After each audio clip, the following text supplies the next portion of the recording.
একটি লাশ কাটা ঘর, যেখানে রেবেকা নামের একটি মেয়ে ইন্টার্ন হিসেবে পরীক্ষামূলক কাজ করছিল। তার বস রেমন্ড তার কাজ পর্যবেক্ষণ করছিলেন। রেবেকাকে এমিলি সেলার নামের একটি মৃতদেহকে অ্যাম্বালমিং করতে বলা হয়, অর্থাৎ লাশটিকে সংরক্ষণ করার জন্য প্রস্তুত করতে বলা হয়। রেমন্ডের শেখানো নিয়ম অনুযায়ী রেবেকা ধাপে ধাপে কাজ করে।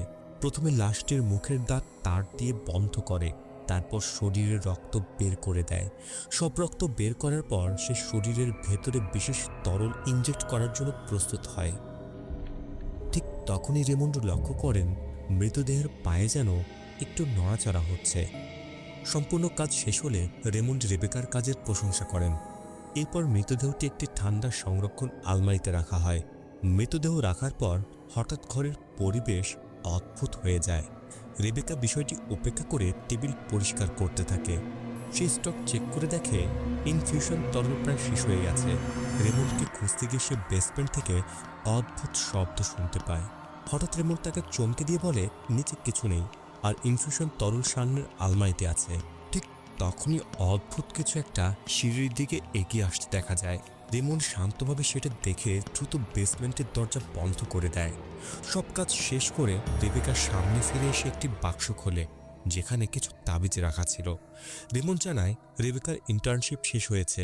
সে উদযাপনের জন্য পানি অফার করে, কিন্তু রেবেকা তা প্রত্যাখ্যান করে কারণ সে মদ ছেড়ে দিয়েছে। রেবেকা জানতে চায় ভবিষ্যতে কি তাকে একাই কাজ করতে হবে। রেমন্ড জানায় হ্যাঁ, কারণ তার অন্য কিছু কাজ আছে। রেবেকা ভাবে হয়তো সেই কাজ মৃতদের পরিবারের সাথে সম্পর্কিত, কিন্তু রেমন্ড বলে সে কখনো মৃতদের পরিবারকে এখানে আসতে দেয় না। সে একা কাজ করতে বেশি স্বাচ্ছন্দ্য বোধ করে। সে জানায় রেবেকার কাজের সময় নির্দিষ্ট থাকবে। দিনে সে কাজ করবে, আর রাতে রেমন্ড নিজে কাজ সামলাবে। রেবেকা সাহায্য করতে চাইলে রেমন্ড তা সরাসরি না করে দেয়, কারণ সে চায় না রেবেকা ক্লান্ত হয়ে পড়ুক। সে বলে রেবেকা এখনও তরুণ, তাই রাতে তার আনন্দ করা উচিত, মৃতদেহ নিয়ে কাজ করে ক্লান্ত হওয়া নয়।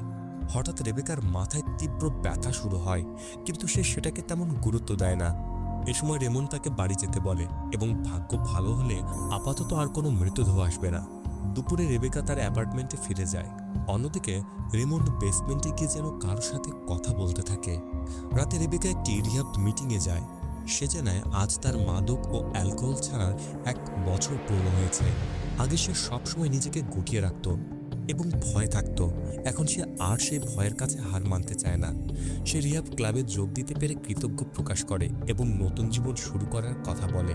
ক্লাবের মেন্টর কেলি তাকে 1 বছরের অর্জনের জন্য একটি সম্মাননা দেয় এবং তাকে আরও শক্তভাবে এগিয়ে যেতে উৎসাহ করে। মিটিং শেষে রেবেকা লক্ষ্য করে একজন টাকমাথা লোক পেছনের সারি থেকে তাকে গভীরভাবে লক্ষ্য করছে। হঠাৎ ফিসফিস কণ্ঠে সে তার নাম শুনতে পায়। অনুষ্ঠান শেষে এক বৃদ্ধা তাকে অভিনন্দন জানায়, কেননা সে অবশেষে আসক্তি থেকে মুক্ত হতে পেরেছে। রেবেকা নিজেও খুব কৃতজ্ঞ ছিল, কেননা তার দাদি অনুষ্ঠানে উপস্থিত থাকতে পেরেছে। তবে কেলি এখন চিন্তিত, 1 বছর রিহাবে থাকার পরও যদি সে আবার পুরনো আসক্তিতে ফিরে যায়। রেবেকা তাকে আশ্বস্ত করে সে এতদূর আসতে পেরেছে আর সামনে আরও ভালোভাবে এগোতে পারবে। কেলি তাকে বলে যদি আবার কখনো মাদক নিয়ে ইচ্ছে হয় তাহলে যেন অবশ্যই তার সাথে যোগাযোগ করে। বাড়ি ফেরার আগে রেবেকা একবার মাদক কেনাবেচার জায়গার সামনে গিয়েছিল। কিছু অর্ডার করার কথা ভাবলেও শেষ পর্যন্ত নিজেকে সামলে নেয়। ঠিক তখনই রেমন্ড ফোন করে। সে জানায় অন্য শহর থেকে কিছু মৃতদেহ এসেছে, তাই রেবেকাকে মর্গে আসতে হবে। সে আগের কথা রাখতে না পারে দুঃখ প্রকাশ করে, কারণ ওই রাতে সে নিজে কাজ করতে পারবে না। রেবেকা এতে কোনো সমস্যা দেখে না, কারণ সে আগেই রাতে শিফটে কাজ করতে রাজি হয়েছিল। সে গাড়ি ঘুরিয়ে আবার মর্গের দিকে রওনা দেয়। রাতে মর্গটা আরও ভয়ঙ্কর লাগে।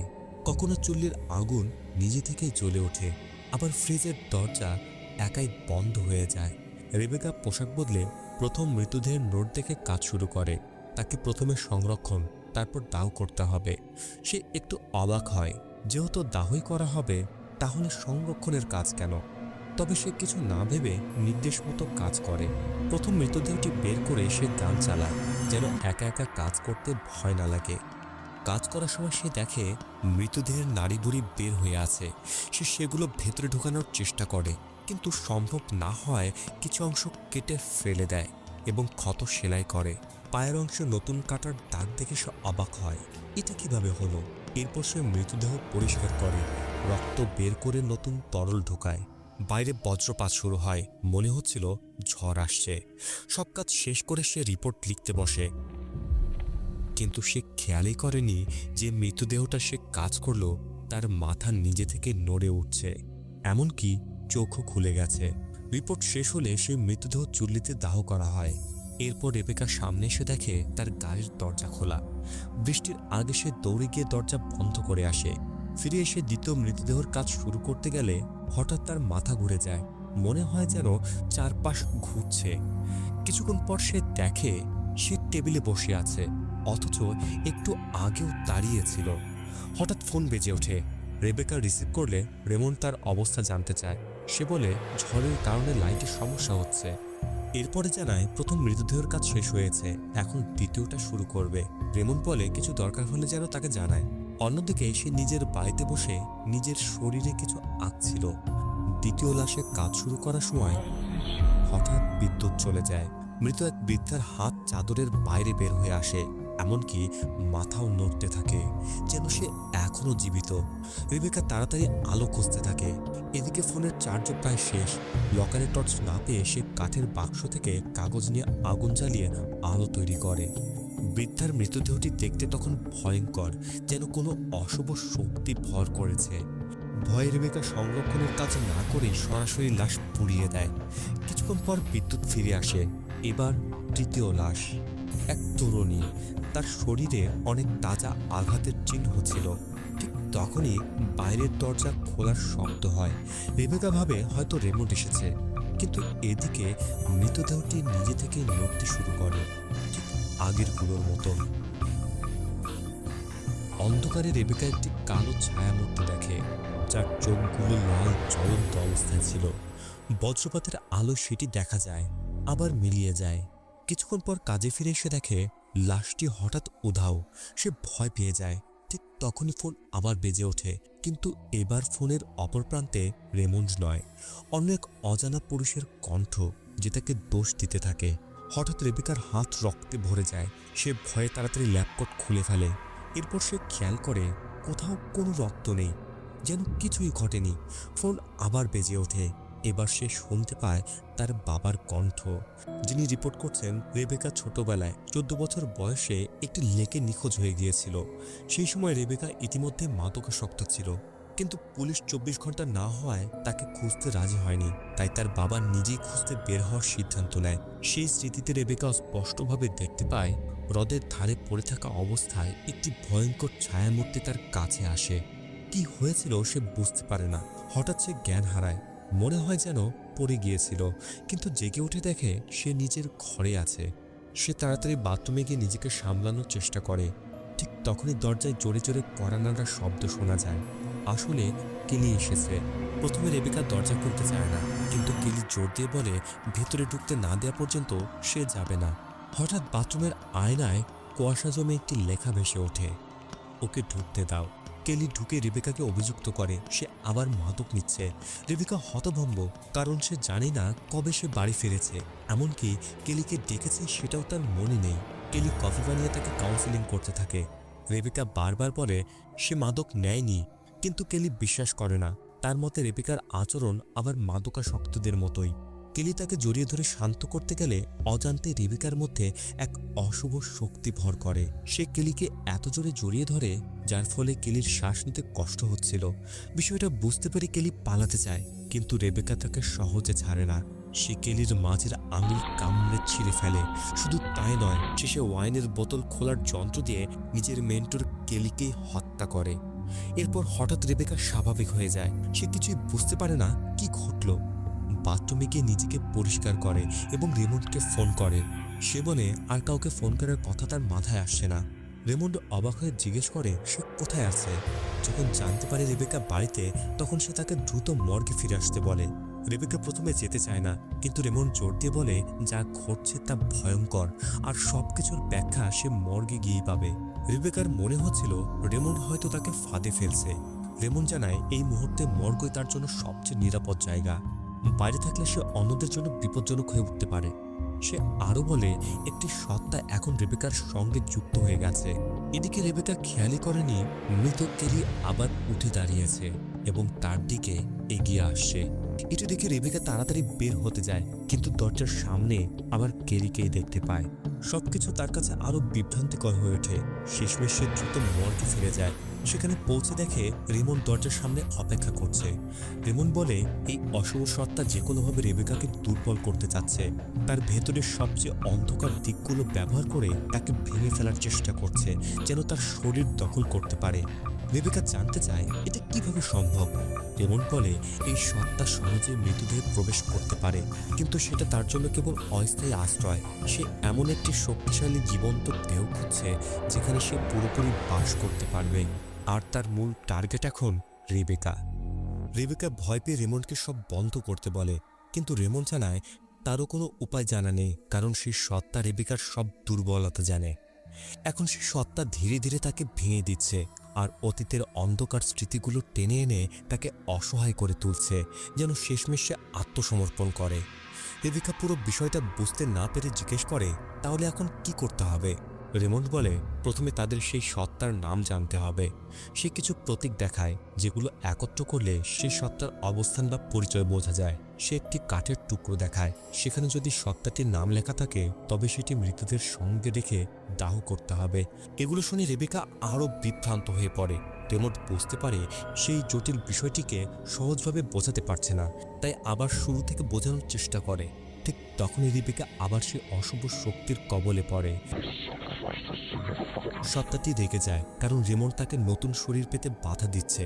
অভিশপ্ত অবস্থায় রেবেকা রেমন্ডের উপর হামলা করে এবং তাকে হত্যা করতে চায়, কিন্তু রেমন্ড আগে নিজের শরীরে কিছু প্রতীক এঁকে রেখেছিল যা সত্তাটিকে ভয় পাইয়ে দেয়। সুযোগ বুঝে রেমন্ড দৌড়ে বাইরে বেরিয়ে যায় এবং রেবেকাকে ভেতরে তালাবদ্ধ করে দেয়। কিছুক্ষণ পর রেবেকা আবার স্বাভাবিক হয়। সে কিছুই বুঝতে না পেরে দরজা খুলে দেওয়ার জন্য রেমন্ডকে অনুরোধ করতে থাকে। রেবেকা কাঁদতে কাঁদতে বলে সে একাই লাশ কাটা ঘরে থাকতে পারবে না। সে বারবার রেমন্ডকে অনুরোধ করে তাকে সাহায্য করার বদলে কেন বন্দি করে রাখা হলো। এদিকে সেই সত্তাটি ধীরে ধীরে মর্গের ভেতর থেকে বেরিয়ে আসতে শুরু করে। ভয়ে রেবেকা পালানোর চেষ্টা করে, কিন্তু কোনো দরজায় খোলা যায় না। সব জানালা শক্ত করে বন্ধ, এমনকি ফোনেও কোনো সংযোগ নেই। সে রেমন্ডের নোটবুক খুলে এগুলো থেকে বাঁচার উপায় খুঁজতে থাকে। ঠিক তখনই জানালার টোকা পড়ে। বাইরে এক বৃদ্ধ মহিলা দাঁড়িয়ে। সে রেবেকাকে অনুরোধ করে তাকে যেন ভেতরে ঢুকতে দেওয়া হয়। মহিলাটি দেখতে অনেকটা তার দাদির মতো, কিন্তু হঠাৎ তার কণ্ঠ ভয়ঙ্কর হয়ে যায়। তখন রেবেকা বুঝতে পারে এটা তার দাদি নয়, ঠিক তার পেছনে আরেকটি বিকৃত মুখের ভয়ঙ্কর ছায়া দেখা যায়। এরপর তার বাবার মতো দেখতে একটি ছায়া আসে, হাতে সার্জিক্যাল ছুরি। সে রেবেকাকে বলতে থাকে নিজের হাত কেটে ফেলতে, তাহলে তারা আবার একসাথে থাকতে পারবে। তার বাবা নিজেই হাত কেটে দেখায়। এতে রেবেকা আরও ভয় পেয়ে যায়। রেবেকা পালাতে গেলে সেই সত্তাটি তাকে আক্রমণ করে এবং তার পায়ে ছুরি ঢুকিয়ে দেয়, কিন্তু হুঁশ ফিরে সে দেখে আসলে সে নিজেই নিজের পা কেটে ফেলেছে। সে দৌড়ে গিয়ে একটি ফ্রিজের ভেতরে লুকিয়ে পড়ে এবং দরজা বন্ধ করে দেয়। আর চতুর্দিক থেকে ভেসে আসছিল ভয়ঙ্কর সব শব্দ। এদিকে রেমন্ড বারবার ফোন করার চেষ্টা করলেও কোনো সাড়া পায় না। রেবেকা ফ্রিজের কাঁচ দিয়ে উঁকি দিয়ে দেখে আগে যে মহিলা মৃতদেহটি উধাও হয়ে গিয়েছিল সেটি আবার ফিরে এসেছে। তার পা আহত থাকায় সে ধীরে ধীরে সেলাইয়ের সরঞ্জাম আনতে যায়। এদিকে মৃতদেহটি আস্তে আস্তে নড়তে থাকে, কিন্তু রেবেকা তা খেয়াল করে না। সে মনোযোগ দিয়ে সেলাই করতে থাকে। মাঝে মাঝে তার মনে হয় মহিলাটি দাঁড়িয়ে আছে, কিন্তু সরাসরি তাকালে আবার আগের মতোই পড়ে থাকে। হঠাৎ ভয়ঙ্কর কণ্ঠ ভেসে আসে, যেটি এবার তাকে নিজের গলা কেটে ফেলতে বলে। রেবেকা একটি ছুরি নিয়ে মহিলাটির দিকে এগিয়ে যায়। তখনই বোঝা যায় সত্তাটি ওই দেহের মধ্যেই রয়েছে এবং সে রেবেকার উপর আক্রমণ করে। দুজনের মধ্যে লড়াই শুরু হয়। অনেক কষ্টে রেবেকা তাকে দমন করে এবং তার দিয়ে বেঁধে ফেলে।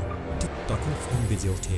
ফোনে রেমন্ডের কণ্ঠ শোনা যায়। সে রেবেকাকে বলে নিজের হাত কেটে সেই রক্ত ওই আত্মাটির উপর ফেলতে। এটি একমাত্র উপায়। রেবেকা সে কথা শুনে নিজের রক্ত মৃতদের ওপরে ঢেলে দেয় এবং সেটি পুড়িয়ে ফেলে। হঠাৎ এক তীব্র আলো ছড়িয়ে পড়ে। এতে রেবেকার ছোটবেলার একটি স্মৃতি ফিরে আসে, যখন তাকে হাসপাতালে নেওয়া হচ্ছিল। হুঁশ ফিরে সে দেখে সে দাহ করার চুল্লির সামনে দাঁড়িয়ে আছে, চারপাশে আগুন জ্বলছে। সে নিজেকে বোঝাতে থাকে এই সব কিছুই বাস্তব নয়। আর সত্যিই সে আবার আগের জায়গায় ফিরে আসে, যেন কিছুই ঘটেনি। সে দ্রুত সেখান থেকে বের হয়ে রেমন্ডকে ফোন করে এবং বলতে থাকে এই পদ্ধতি কাজ করেনি। রেমন্ড অবাক হয়ে যায়। সে বলে সে তো ঘন্টার পর ঘন্টা ধরে ফোন করার চেষ্টা করছে, কিন্তু কোনো উত্তর পায়নি।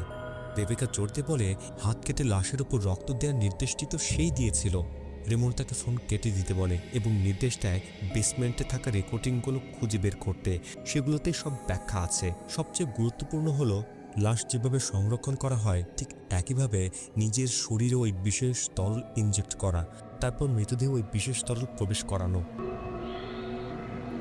কিন্তু হঠাৎ আবার দানবীয় কণ্ঠ রেমন্ডকে ভর করে ভুল নির্দেশ দিতে শুরু করে। একই সাথে অন্য এক কণ্ঠ, সম্ভবত তার অতীতের কেউ, তাকে দোষারোপ করতে থাকে। রেবেকার সিদ্ধান্ত নেয় বেসমেন্টে নামবে। সেখানে একটি তালাবদ্ধ দরজা দেখে। তারপর অন্য ঘরে গিয়ে রেকর্ডিং খুঁজতে থাকে। অনেক খোঁজার পর একটি বাক্সের ভেতরে সে ওই টেপগুলো খুঁজে পায়। ভয়ঙ্কর সেই সত্তাগুলো তাকে আক্রমণ করলেও অনেক কষ্টে সে উপরে উঠে এসে রেকর্ডিং চালায়। প্রথম টেপে রেমন্ড ব্যাখ্যা করে প্রথমে একটি চিহ্নযুক্ত কাঠি জ্বালাতে হবে, যা শয়তানের প্রতীক প্রকাশ করে। এই প্রতীক থেকে সত্তাটির নাম জানা যাবে। তারপর সেই চিহ্নযুক্ত বস্তুটি মৃতদেহের উপর রাখতে হবে, যার শরীরে ওই সত্তাটি ভর করেছে। এরপর তার রক্ত মৃতদেহে ইনজেক্ট করতে হবে। প্রক্রিয়াগুলো করার সময় এটি ব্যবহার করতে হবে যেন দানবকে বেঁধে ফেলা যায়। আরেকটি টিপে রেমন্ড জানায় সে একটি উপায় খুঁজে পেয়েছে এই ভয়ঙ্কর ঘটনা থামানোর, যার মধ্যে সত্তাটি ভর করেছে তার রক্ত সংগ্রহ করে সংরক্ষণ করা, যেন সেটি পরে ব্যবহার করা যায়। এখানে আমরা জানতে পারি রেমন্ড আগে এমন একজনকে বন্দী করে রেখেছিল, যার শরীর পুরোপুরিভাবে সেই সত্তাটির দখল করেছিল। রেমন্ড সেই মেয়ের শরীর থেকে নিয়মিত রক্ত সংরক্ষণ করত। এখন রেবেকা প্রতীকগুলো নিয়ে আরও খোঁজ শুরু করে এবং নির্দেশনা অনুযায়ী কাগজ জ্বালিয়ে এগোতে থাকে। রেবেকা করিডোরের দেয়ালে একটি চিহ্ন খুঁজে পায়। সে সেই প্রতীকগুলো মিলিয়ে আরও কিছু চিহ্ন খুঁজতে থাকে। ঠিক তখনই তার বাবার মতো দেখতে একটি ভয়ঙ্কর ছায়া আবার হাজির হয় এবং তাকে প্রলুব্ধ করতে থাকে। শয়তানি শক্তিটি তাকে আক্রমণ করে যেন তার শরীরে ঢুকতে পারে, কিন্তু রেবেকা লড়াই করে টিকে থাকে এবং অদ্ভুতভাবে নিজেকে আবার সেই মর্গের ঠান্ডা ঘরে খুঁজে পায়। সে পুনরায় নিচে নেমে আবারও চিহ্ন খুঁজতে থাকে। হঠাৎ পাশের একটি ঘর থেকে মহিলার সাহায্যের আর্তনাদ শোনা যায়। ওকে দিয়ে রেবেকা দেখে রেমন্ড ভ্যালেরি নামের এক মেয়ের শরীর থেকে রক্ত নিচ্ছে। ভয়ে সে সরে আসে। এরই মধ্যে আবারও আক্রমণের শিকার হয়। তবুও সে আরেকটি চিহ্ন খুঁজে পায় এবং ওপরে উঠে আসে। এরই মধ্যে সত্তাটি আবারও তার কাছে আসে, কিন্তু রেবেকা তা খেয়াল করে না। সে আরও একটি চিহ্ন খুঁজে পেয়ে সেগুলো সাজাতে থাকে। বাথরুমে গিয়েও সে আরেকটি চিহ্ন পায়, কিন্তু হঠাৎ দরজা নিজে থেকেই বন্ধ হয়। পানির প্রবল স্রোত শুরু হতে থাকে আর দরজা খুলে যায়। রেবেকা বের হওয়ার চেষ্টা করতে গিয়ে পড়ে যায় এবং বেসিনের সঙ্গে মাথায় আঘাত পায়। তার স্মৃতিগুলো আবার ফিরে আসে যখন তার বাবা তাকে হ্রদের ধারে খুঁজে পেয়েছিল এবং সাহায্য আনতে গিয়েছিল। কিছুক্ষণ পর সে জ্ঞান ফিরে দেখে বাথরুম সম্পূর্ণ শুকনো, যেন কিছুই ঘটেনি।